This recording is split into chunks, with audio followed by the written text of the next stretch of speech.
Welcome, All right. welcome. Here we are, another Thursday morning. Glad to be here. Hello, everybody on the panel and everybody who's watching live. And I guess everybody who's watching, what is the opposite? On the replay. There we go. Um, I'm going to jump in first here. My name is Stephen B. Henry. My friends call me Steve, and I'd be very happy if you did too. I'm a published author, digital content creator, online presence consultant, business success guide, and personal development mentor. And I have a little bit of a cough this morning, so please bear with me. I work with men and women who want to start or expand their online presence. And whatever you do online, you have an online presence. You can create it, you can develop it, and you can make it work for you. I work with my clients, helping them to unlock their personal and business lives and move forward with their own online journey of success. I'm a Canadian living in the US, and you can find me at stephenbhenry.com. I strongly believe that every coach should have a coach. I'm often referred to as the coach's coach, and I believe the time to hire your guide is before you get lost in the woods. So we're going to get started going around the rest of the panel to share their uh, hellos and who they are. Let's start with Cass. Hi, I'm Cass J. Henry. I am in Hamilton, Ontario, Canada, and I'm a holistic life mentor. As a mentor, I'm interested in the bigger picture of what makes you you, the mind, the body, the spirit. I work with my clients when they're feeling stuck. They're looking to overcome self-doubt and manifest their dreams. They might be looking to make changes or start new habits or stop old ones. I'm here to give a new, different perspective. I work with my clients both in person and virtually, and you can find me at catastrophe.com. Or did I point to the wrong side? Yeah, that was the right side. Go ahead, Shelley Ann. Yeah. Hi. Good day, good morning, good afternoon. I have to remember this is international, so everybody's looking at it at possibly a slightly different time. For me, it's a wonderful midday, very sunny outside in Trinidad and Tobago. My name is Shelley Edwards Barron, and I am a gratitude guide and habit coach. Now, what that means is that I get to blend the wonderful science behind gratitude and habit coaching to really get my clients where they need to be. Because I believe that professionals over 40 really deserve to pursue their goals with joy. Now, something happens to us when we hit 40, like the walls start closing, we get this loud sense of the clock ticking and time is running out. But it doesn't have to feel that way. We can still go after our goals and dreams and enjoy the journey as well if we work with the gratitude strategy. And that helps you say it right, which is working on your language and self talk. It helps you say it always. Oh, I almost missed saying it loud, which is the habit thingy we're talking about today. Saying it loud by making gratitude tangible and active, and saying it always, which is that daily habit.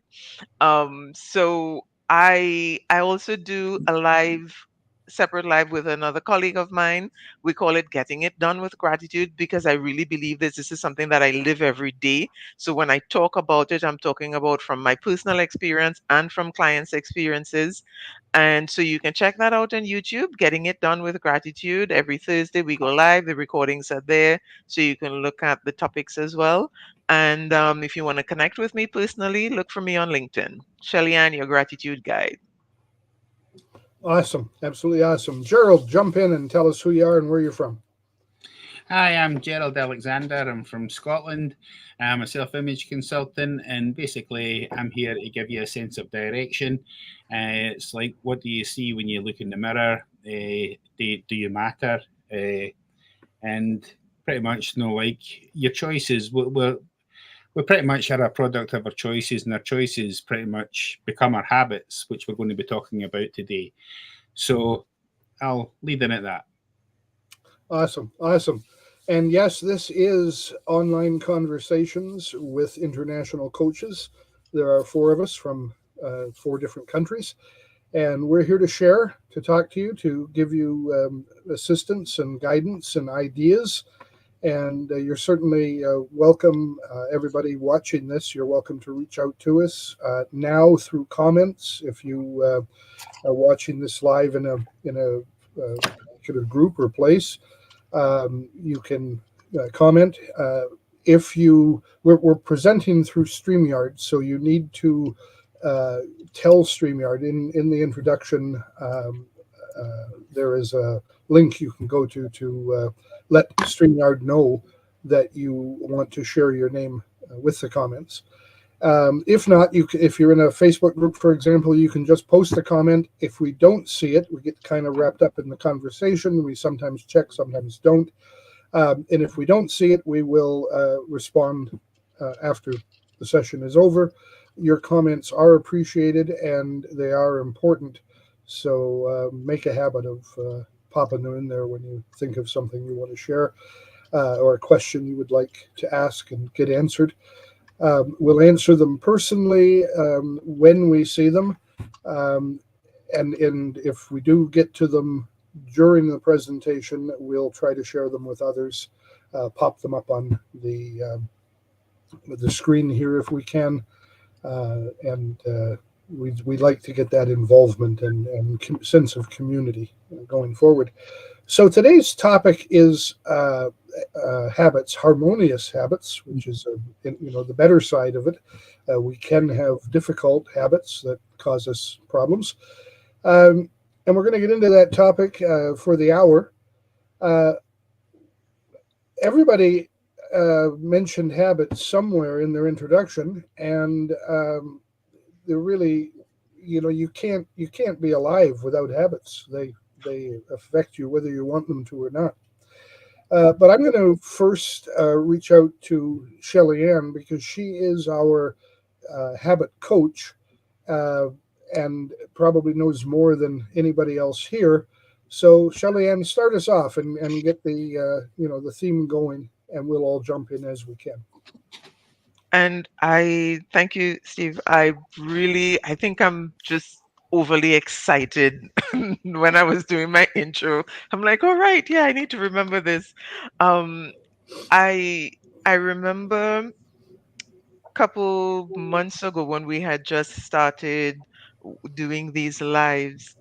At first, my main focus is really gratitude and getting gratitude to, getting people to see gratitude for the value that it has. And we were having a conversation, and you, Steve, mentioned habit coaching. And when that happened, it was like a light bulb went off in my mind. And I was just like, of course, because the two things work so well together. And then I encountered this word called discipline, which is the blend of the bliss and the discipline. And to me, that is what harmonious habits are all about.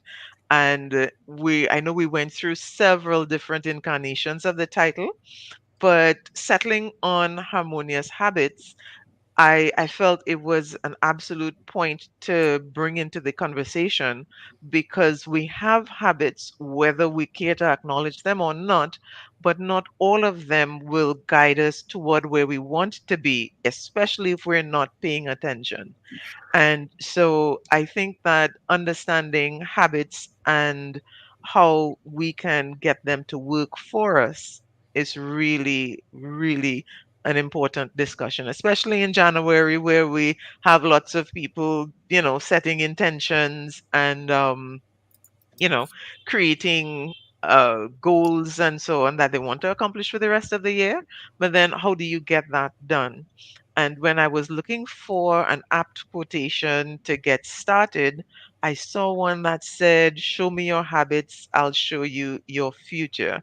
And that is precisely what it is because habits are things that we do repeatedly. Um, so it's not something that's a one off. These are repeated actions, repeated behaviors. And when our actions and behaviors come to the point of being a habit, it gets so much as part of our routine that we don't even consciously think about it. And so that is what really makes something a habit. And when it gets to that point, because we're not consciously deciding and planning to do it, it kind of just happens at this point.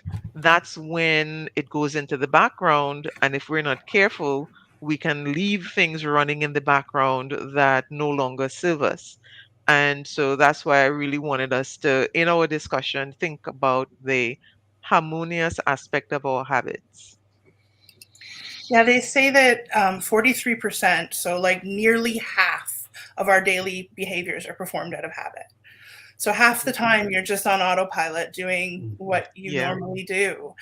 And just another statistic to throw out there, we often talk about 21 days to build a habit, but the science is sort of out on that. Nobody's come up with that number. There is a study that says on average it's about 66 days to build a habit. So if you have New Year's resolutions and you're looking to like really get them into habits, that's March 7th.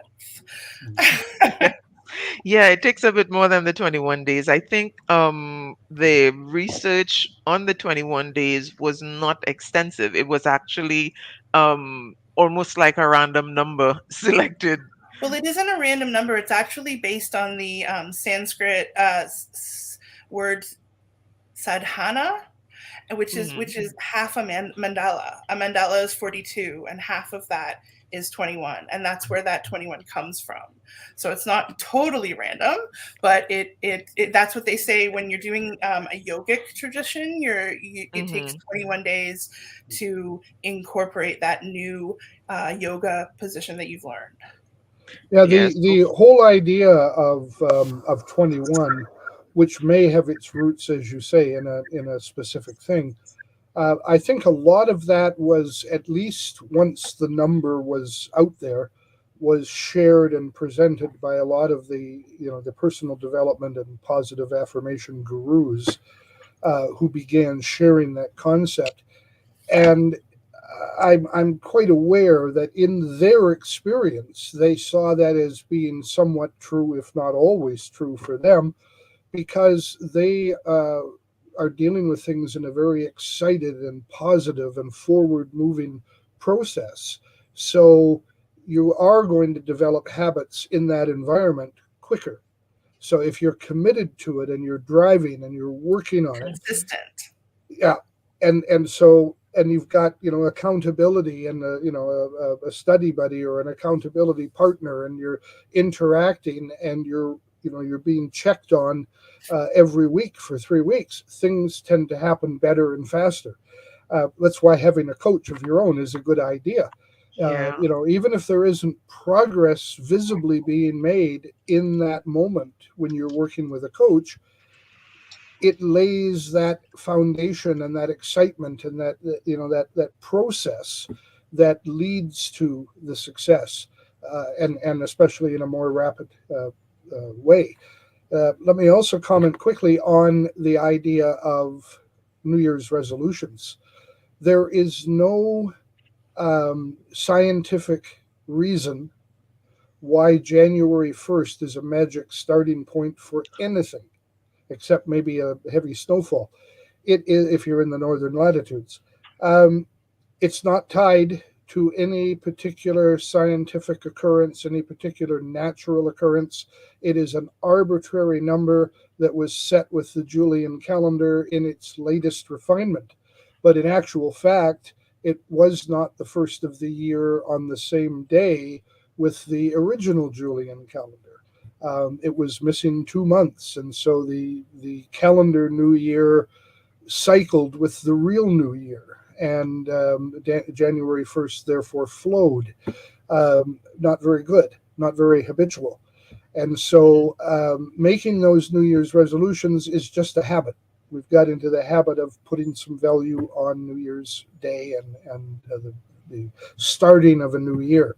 But your start can be anytime. It can be today. And so, that you can begin creating habits, you can begin refining habits, you can begin removing habits today, and you can start anytime. And of course, for those who understand the now, it's today always. I think Gerald Mhm. has a really good quote. Something about the best day to start is today. Is that it? Oh, but I don't know about that quote, but I was just thinking, like when Steve was saying there about like the best time to plant a tree was 20 years ago. The next best time is today, now. Yeah, that's it. And pretty Mhm. much like no kind of covering on what we've discussed so far, like about the habits, like you were saying, Cass, like 43%, of a day. Whereas no, they're saying pretty much 95% of what we do on a daily basis is from our subconscious. So, Yeah. like, and then Steve was mentioning about if you're driving at it, I know you were using it in a different way, but pretty much that's the best way to point out like how your subconscious mind and autopilot works when we're changing gear or driving and you forget, like we've discussed several times before. But it's all pretty much run in the subconscious mind, and like and how we're talking about New Year and when to start and whether it's 21 days or 66. It's pretty much and then I would say the 1st of January is pretty much a week in enticing you to get started. What's your intentions? Where are you planning to go, be, have? It's just a wee wake up call. It's a fresh year. What's going on? Mhm. Yeah, I've started using the term calendar year instead of just, Happy New Year because for me, because I'm a teacher, September, the beginning of the academic year, feels like a new year for me. And so I have that whole new year setting goals kind of thing happening then. And then there's also birthdays. When we celebrate birthdays, we think, okay, we're starting a new year of life because we've just, however we're counting it. And then when you start a new job, you're starting a new cycle of something. So that's a new thing happening there. So new beginnings happen all the time at every step. So I absolutely agree with that. And just coming back to the number in terms of the 21 days, the thing with what I've noticed is that lots of people have heard about this 21 days, but if you ask them, they have no idea where it came from. Because in terms of like the Eastern philosophies and the yoga and so on, most people in the Western world don't have a clue about anything along those lines. And so it feels kind of, it's a number that they try to stick to. And if it doesn't happen, then they think it's not going to work for them. And so what I've learned in my own experience in implementing some of the strategies that I've been reading about and practicing, I I recognize that it's like we have to give ourselves permission to experiment. I know I've spoken about experimentation with habits quite a lot, but part of that experimentation is giving ourselves time to review and to refine and to check in with the habits, because not everything that works is going to work for you as an individual. Some things work for me that I find very, very helpful, and some things don't work for me that I see other people implementing and it's very helpful for them. And it's just so interesting. This morning, coming down to the office, we gave our neighbor a lift and the conversation about breakfast came up. And breakfast is something that, we most of us have a habit of eating breakfast at a particular time. And when I was younger, eating breakfast at the time when everybody else ate breakfast, in the morning, first thing before you head out, that was such a pain for me. When I tell you such a pain, m- I felt like my entire morning was wrecked, forcing myself to eat breakfast before I left the house. And it took me years of going through that, through university, everything, feeling like something was wrong with me for forcing myself to eat breakfast at that time, until I found out about intermittent fasting. And now, so my breakfast is about 10 o'clock in the day. And that's perfectly fine for me. I feel much healthier and so much more energized by eating breakfast later than trying to force myself to maintain that habit of eating breakfast in the morning. And it's as simple as that, looking at the harmonious habits. Whose habit was it, right? It wasn't your habit, it was your family's habit or your cultural's habit, right? It's looking at what belongs to you when it comes to habits, instead of just repeating the things that you've been generationally handed down. One of the things that I came across while I was researching this is about the 3 stages of a habit, and how in order to make an act become a habit, you need to have the trigger, the thing that starts the habit. You have the process, which is the habit itself, and then you have the reward, the thing that tells your brain this was a good thing, do it again. There's a reward system that's going on there. So whenever you're trying to build a habit, you want to see what those 3 things are. And one of the pieces of advice that I came across was that the best time to start a new habit or stop an old habit is when you're out of your normal situation. So say you're on vacation and none of the things that are triggers in your life or rewards in your life are the same.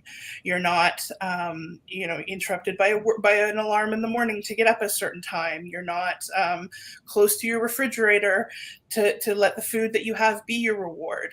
All the things that you're doing in your day are different when you're on vacation. So none of those trigger and reward systems are going to match up when you get home. So if you want to stop smoking, if you do that while you're on vacation, your triggers and reward systems are different than the act, or different than the time at home when you do the act. And then the idea is, after you've done that for a couple days or a week, or maybe you're lucky and you're on vacation for 2 weeks or longer, and then you go home and bring that new habit with you. Now you are dealing with the same old triggers and habits, but you've already got some new habit forming from that previous act that you did on vacation. The strength of that is immense, because you are coming into your regular environment with the precursor of the habit already underway. And it is then easier to be the first day back at home and still do what you've just done for the last 7 days or 14 days, whatever, or 21 days perhaps. And so it is a good thing to step into the now of being in your normal environment. We talked about environments before, and you're able to have something already at least partially working for you. So these are greatly important ideas that happen.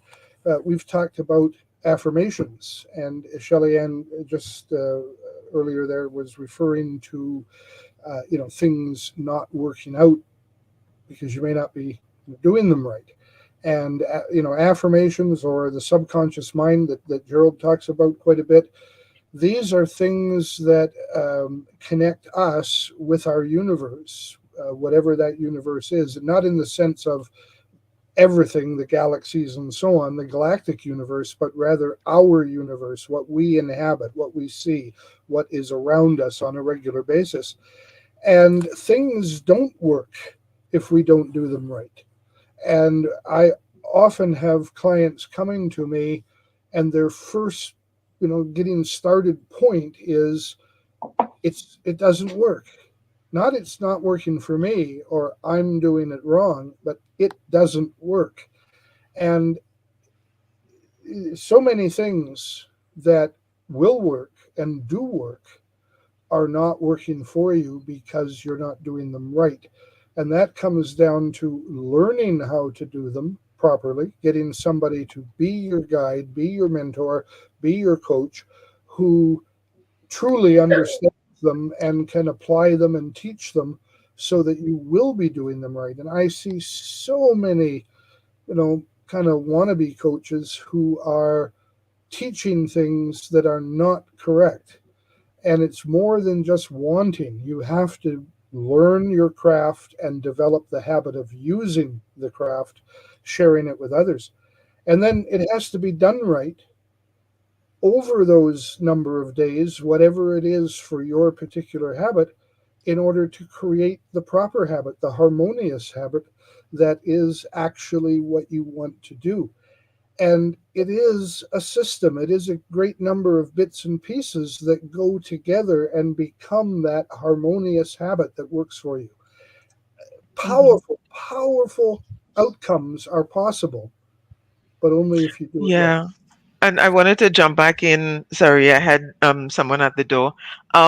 When Cass mentioned that the habit was not my habit for the breakfast, it was someone else saying this is the habit to have because this is the habit that works. And I think that happens in all aspects of life. And especially when I see these coaches and gurus talking about, especially that 5 a.m. Wake up at 5 a.m. It's going to be the best thing for you. This is what rich people do. This is what you do. Any prescription that says do this thing is going to be problematic simply because we have to tailor it to our own lives and our own circumstances. And the sequence of things that Cass spoke about, and I heard some of it, I didn't hear all of it. So if you could please just repeat them, because there was something you mentioned that I wanted to get back to. Sure. I think it's a really important point that there is the trigger, the start to the Hmm. habit, that something that you need to do, that trigger, and then there's the habit, the action, and then there's the reward. And so the reward is what's the feedback in your brain. It could be something as simple as you smile or you laugh or somebody gives you a hug or you have a food, or whatever those rewards are, that creates that loop, and it tells your brain, I want to do it again because I'm going to get Yes. this reward. Trigger, Yes. action, reward. All right. So I remember what it is I wanted to add. When it comes to maintaining that loop for something that you want to have, what the practice is to reduce the friction to the trigger and the action. And so the concept of friction comes into play there. How easy is this? How challenging is it? Are you more likely to do it or not? And so putting things in place for the trigger to be effective has to do with reducing the friction, and the habit itself reducing the friction. And for those habits that you don't want to maintain, the ones that you want to release, that's where we increase the friction because we don't want it to happen. So we make it a little bit more difficult for ourselves. So if we want to exercise more regularly, then do we have the equipment? How far is the gym if we want to join a gym? Do we have people to do it with, or do we have to do it alone? And depending on your personality, some people might prefer to do things on their own with a coach, or some people might choose to do it with family and friends because they are very sociable. And so understanding those kinds of things really work toward making sure that your triggers are effective and that the action you choose to do is also effective in maintaining the habit. I think once again it goes back to what I'm always talking about, like a sense of direction. What is it you're intending to do? What kind of habits? No, what kind of habits are you looking to form that'll help you get to where you want to get to? It's all about, like, what do you want? It's the Mhm. simplest question that keeps coming up all the time, yet most people don't know. That's Like, true. so habits or anything, if you've got nothing to base them on, if they're not helping you get to somewhere, like if you don't know if they're helping you get there or they're taking you further away from it, it's just a habit that means nothing. Well, I think it could be taking you further away from what you want if it is you don't know what you want, but deep down there are things that will help you thrive and things that will not help you thrive. And there's this sense of if you're not growing, you're dying. If you're not going that way, you're closer to that way. So that's how I see it in my thinking. And um it really kind of like takes you in the wrong direction. So like, sticking with the exercise one, and for me this year, one of the habits that I want to um get going and maintain is actually interacting more socially with other people.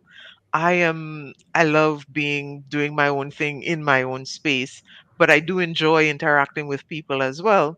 So I figured, for a little bit more life balance and not being stuck in my own mind, I can at least, interact with people, not just online, but actually physically with other people. So for me, if that's a habit that I want to build and maintain, then I have to start looking at what are the things that are stopping me from doing that? Why am I not doing it right now?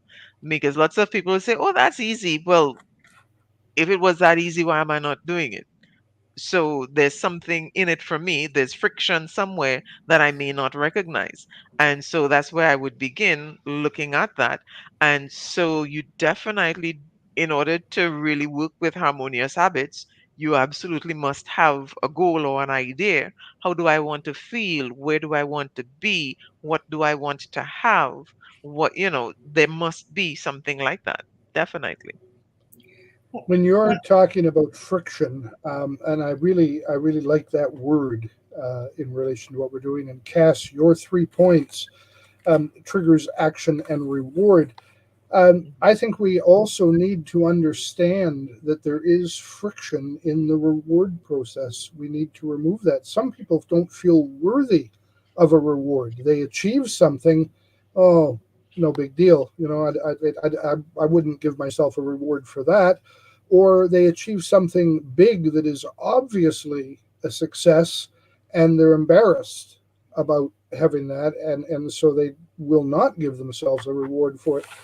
And so all three of those points are critically important to the concept of habit. And I think all three of them, can have severe frictions that prevent us from moving forward.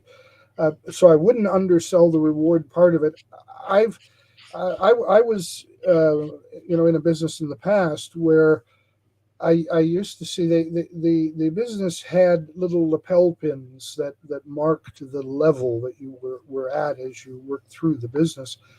And I've seen grown men come to tears as they were presented with their first level pin that was almost a non-starter. You got it so easily just by kind of being there, and yet their eyes would tear up as the presentation was being made, for that pin, because they were not used to giving themselves rewards. I shared a story last week about a client of mine who left his corporate job for of many years to go into business on his own, and he had a great deal of difficulty getting that business going within his house. And that was habit. He had this 22-year habit of doing things the same in his business almost from day one in the job, because he started out in an executive position, moved his way up over the years, but eventually to the corner office. But he he'd done this day after day, 5 days a week after week, year after year.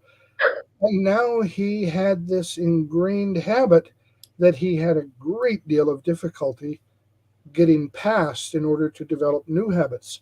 And, in my story, I talk about taking some of those habits and making them current in his new situation where it was very possible to do them in order to unlearn all of those habits that were burdening him, and be open, remove the friction so that he would be open to developing the new habits for his new life going forward. We forget that so many times when we're working with Yeah. people, that we have to look at where they've been, not only where they are. Where they are is critically important, but how did they get there from here? And understanding the impact of that. We can't just brush it off and move forward. Again, so many gurus, as Shelley Ann says, have that approach. Don't look at the past, just move forward, take those steps. All of that is true, but you still have to understand what it was that formed your ability to walk, the kind of steps you're going to Yes. take.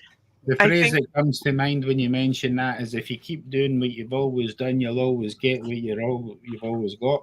yeah, I hear it from the one I use is the other side of that. If you want to get where you've never been, you have to do things you've never done. Yeah, That's the side of it that I know. But I was thinking about how much we underestimate habits.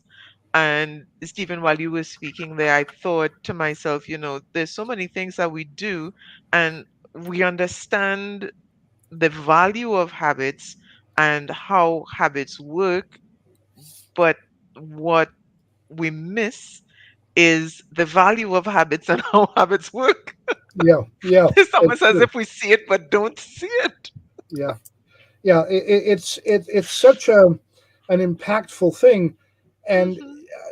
I come back to the people that say to me, "Well, it doesn't work," and so whatever it is that isn't working for you, there's probably a habit, the other side of the Hmm. habits that is holding you back.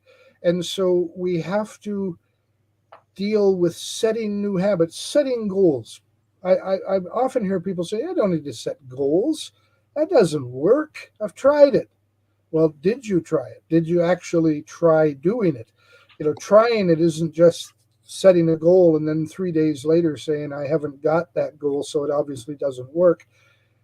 It takes a period of time. It takes effort. It takes the work of removing the fiction. And along the way, it has goalposts, rewards. Go ahead, Cass. I just wanted to say that something people often um, don't recognize, they overlook it as a habit, is that internal dialogue in your head. That's a habit. That Oh, self talk. yes. That's a big habit that you've been doing your whole life. And if you have negative health internal dialogue that people have given you, that self talk, like I talked about, like whose habit was that? Well, who in your life was it? A coach? I'm thinking of like a sports coach when you were younger, or a parent, or some figure of authority who said a thing to you and it stuck because you were young and impressionable. And so now, whenever you try something, you have this dialogue that says, "Oh, you can't do that. Oh, it doesn't You're work gonna for me. fail. You have you're lazy. You'll never achieve that." Right? You have these words in there. And until you break that habit and rewrite that script, and you start telling yourself what you can do, and Yeah. that you can do it, and that you're capable, and that you've already done all these things, and look at where you are now, like Steve talked about, right? Like, how did you get here in a good way too? What are all those goalposts that you've already achieved? Then that's when you can start saying, oh, well, of course I can start a new habit, because my self-talk tells me that I'm good enough and strong enough, right? And one Hmm. of the other things that I wanted to pop in here as like a practical thing, not everybody can afford coaches. I recognize that. I personally offer my services on a sliding scale. I think some other people do as well. But one of the things that's out there, it's free, sort of. It has pay options. There's a little app called Habitica, and it is how they gamify habit making. So it's you get to be a little character, and you get to buy things for this character and go on adventures, and it's all based around the habits that you set. So you get to enter in there the things that you want to do, whether it's a daily task, whether it's a goal, whether it's a new habit that you want to form. And then through that process, you're looking at, do I need to brush my teeth every day and I'm not doing it? Well, here's the 3 times a day that I need to do it, and now I give myself a virtual tick mark there, and that translates Hmm. into, in the game, gold. And then you can buy things with the gold, and it's all virtual, but it is a fun little game. I used it for about, I don't know, I'd say about 9 months when I was first playing with it, and it found it really helpful. Yeah. So As you mentioned that in terms of what listeners can do that doesn't necessarily cost anything, my number one advice would be to write down three things you're grateful for every day. And it sounds simple, but just being able to maintain that habit starts you along the road of being able to identify and maintain other habits that you want that would serve you. And that's how I started. When I was looking back, at where, asking myself, okay, how did I get here in terms of being so fascinated with gratitude and habits? And it's because that's how I started. So I wrote down three things. And what made a difference for me was not stretching it out to try to write five or to write seven. And if I could only find one, then I did try to stretch it to three. Sometimes I ended up with just one, but I still wrote it so that I was building a habit. And the thing with habits is that once you get that momentum, it builds and it builds. And then you realize, like Cass, what you said in terms of that self talk, when you start with something small and manageable and you get that done, you are creating the foundation for positive self talk that would tell you, hey, you see, you did that, so then you can do this too. Start small, do just like you did everything else, and you build that momentum that way. It's the evidence from the experiment that you did, right? Yes, yes, it is. It is. And then sometimes things don't work. And recognizing that it's okay that things don't work sometimes because, and what is it, Edison, that famous, we spoke about that, we talk about that Mhm. all the time because it's so applicable to everything. I know that this is not the way to do it. So let's try something else. I won't do that again because that didn't work. Or, we can just look at it with curiosity and think, okay, why didn't it work? Did I implement it effectively? And so you go through and you have your checklist if you want to be that kind of, detailed with it. Okay, I did this, I did that, I followed through, but it still didn't work. Okay, not for me. Let's see what else, something else can work. And so the experimentation is really huge. And prior to studying habits in detail, I did not understand how important the experimentation was. And I am one of those people who also minimized the reward section of it.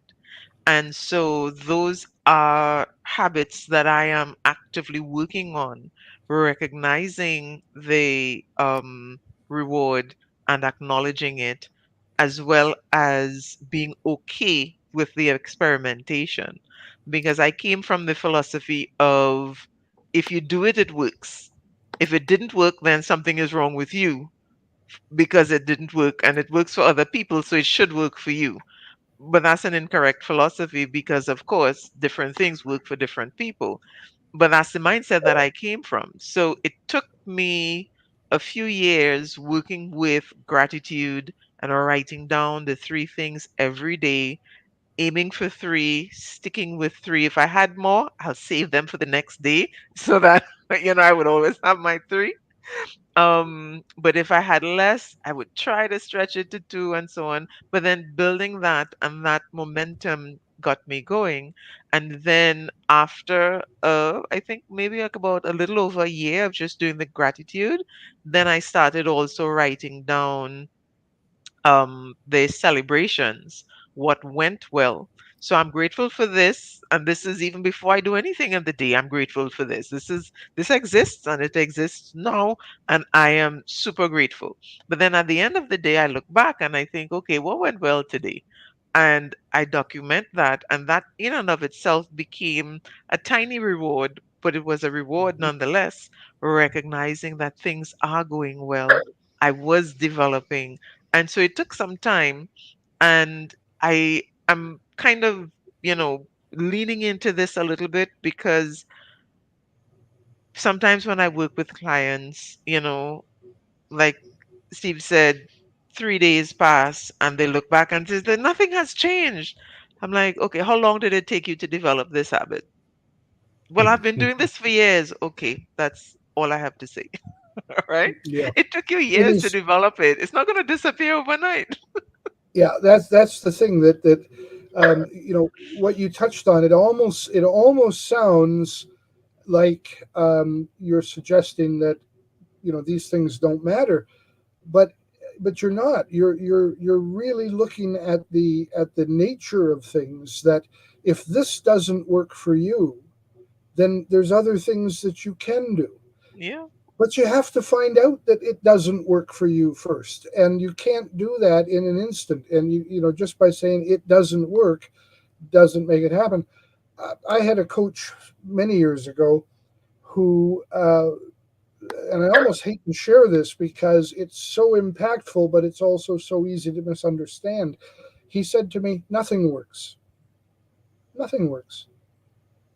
It doesn't work until we embrace it, engage in it, put Mm. feet to it, Yep. action,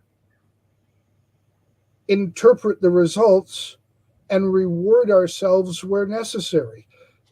We don't reward failure, we reward success, even though failure can also be a positive thing. It can show us what doesn't work, and it can show us what we need to work on, to fix, to change.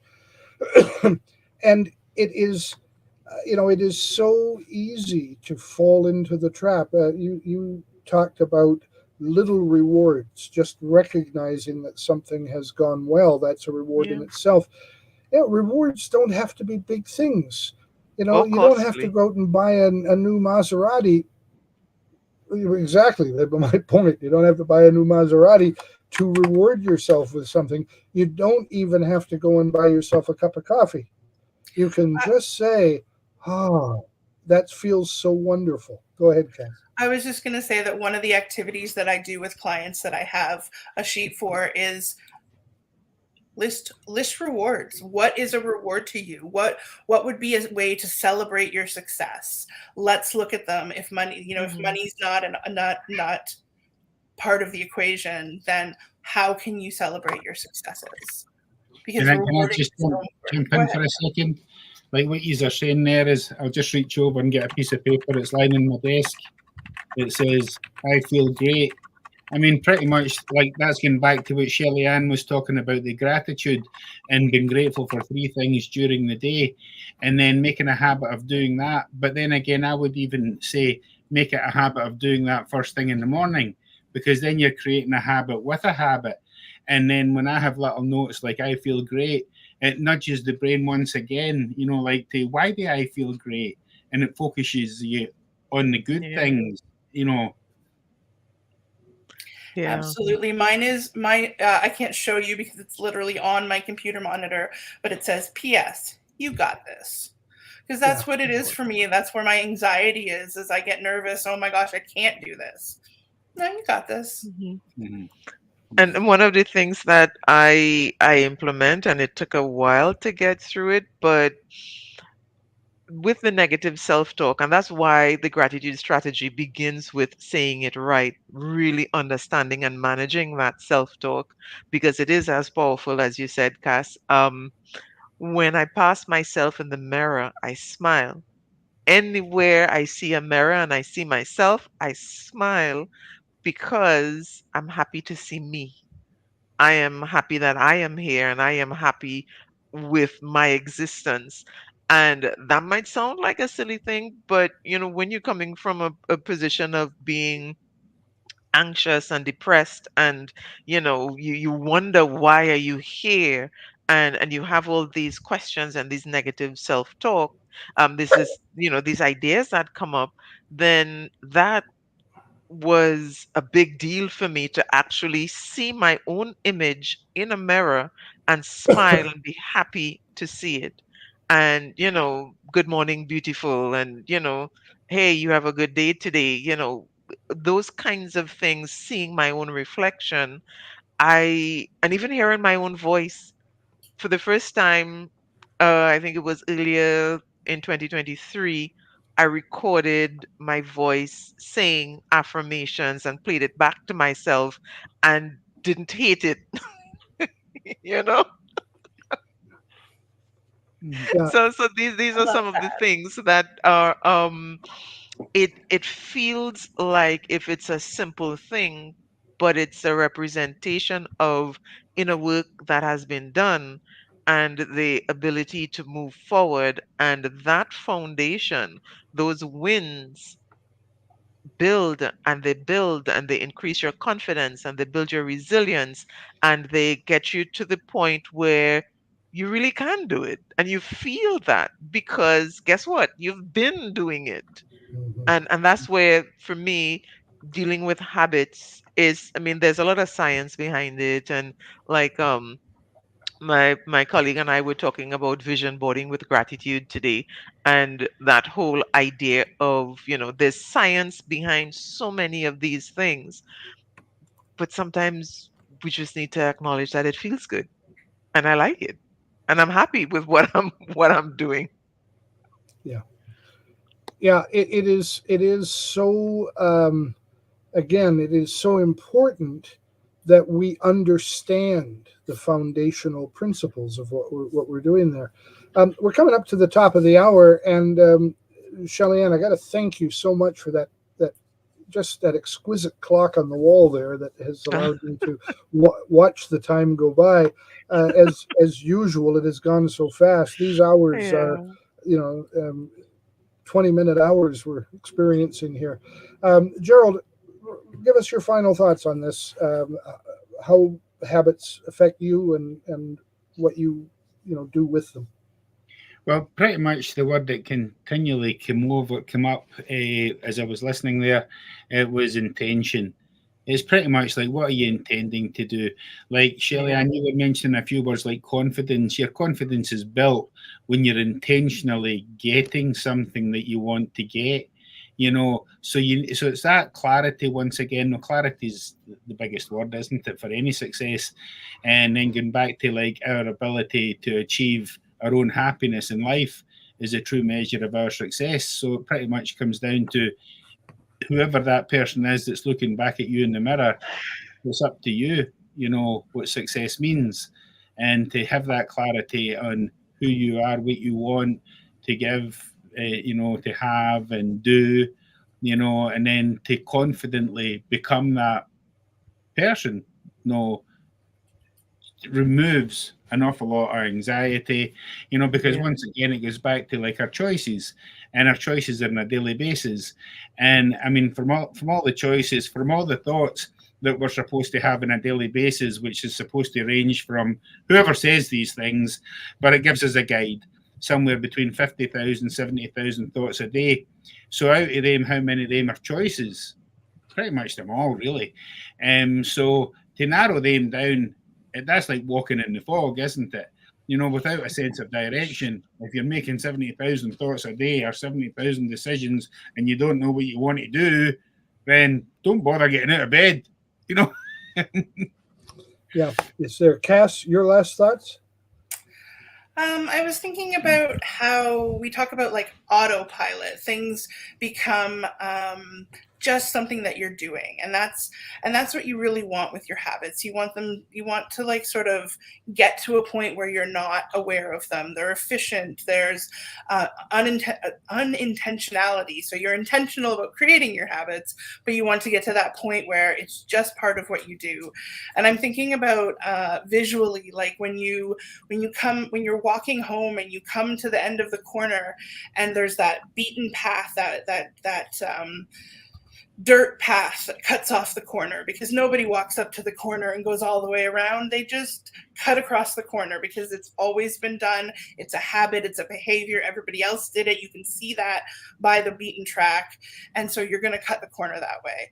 And you don't even think about it. And if you do think about it, like maybe the person's sitting on their front porch and you're like, shoot, I can't do that now. And you have to walk the corner. It takes a lot of effort. So for me, habits are about figuring out how to do that automatic thing, the thing that's efficient for what I want to do. And there's also that corner where you have to think about changing the habit. Yeah. Yeah. I would say, like, for today's And conversation, sometimes that. harmonious habits Yeah, is pretty I, much what was that you just said there, Cass? About something habits. Automatic habits. Well, Automatic. harmonious habits, and then when we're, I lost it. I'll throw it back to Steve. Go ahead. I'm just going to say that sometimes we're forced to make changes. The neighbor puts up a picket fence on the corner, and you can't cut the corner, so you have to change. Mhm. And that sometimes makes it seem easier to be forced into change, but oftentimes it's actually harder. If we choose to change rather than have change forced upon us, it can be easier.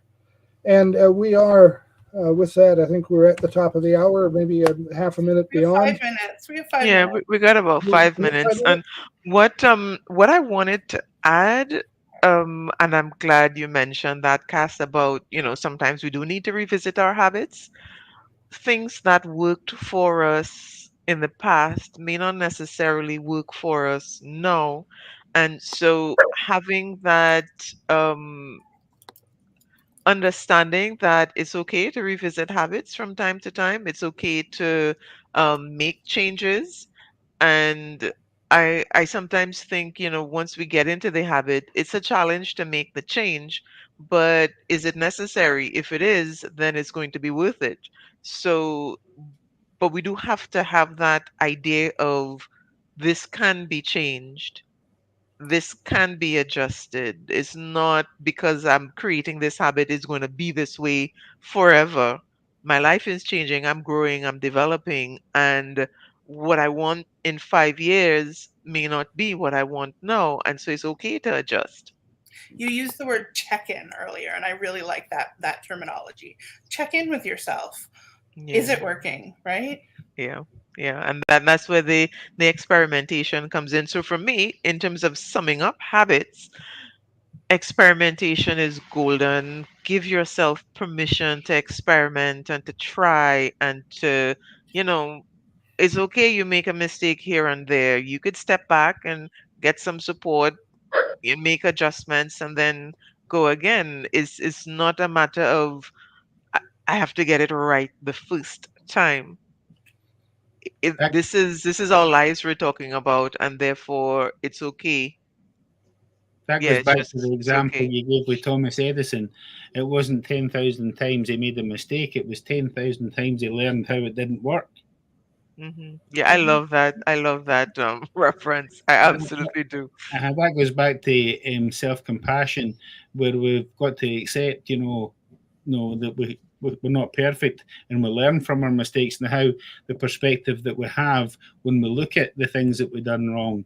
It was a learning Yeah, experience. As long as we don't continually do it over and over again, and we move on from it. I'm going to yeah. throw out maybe next week we do mindfulness as one of that's a key habit. We haven't done it in this series. We've done it in the past, but not with open conversations with international coaches. Okay. Yeah, Yeah, powerful concept. yeah. I can Um, go with that. yeah, yeah, I I like that. love the idea. And we can litterize it. It, So, that's where it's Yeah, all from the mind, isn't it? yeah. And a wee thing before we leave, underestimate. I think you were saying, Shelley Ann, it was either you or Cass, about the underestimate habits, and that's because habits are run unconsciously. They're hmm run by our subconscious mind, so we're not Yeah, actually conscious of our habits. So it pretty much does go back to our intentions and realizing, are we cutting that corner? Like, is that going against what I want to do? And would I have to change my choices? yeah. And therefore, we need to be mindful of everything. So awesome, awesome. Next topic. I'm looking forward to that one too. that's I that's think that's just our perfect. time there. Yeah, Yeah, yeah. and so with that, we'll turn this over to the maestro to send us out with a enjoyable, uh, energizing moment that has become a habit. Take it away. Bye, everybody. See you Bye next bye. week. Bye. Bye.